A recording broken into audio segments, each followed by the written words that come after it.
ఎట్టా సత్యభామ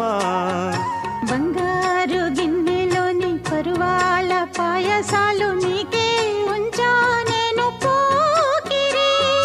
చక్కంగా ముందుకొచ్చి సందేళ విందులిస్తే కాదంటానా జతరా మరి వారం వర్జం చూడాలి ఆపైనే నీతో ఓడాలి బుల్లి పిట్ట బుజ్జి పిట్ట గూటిలోని గువ్వ పిట్ట నక్కి నక్కి జాగే వారి పేరు చెప్పవే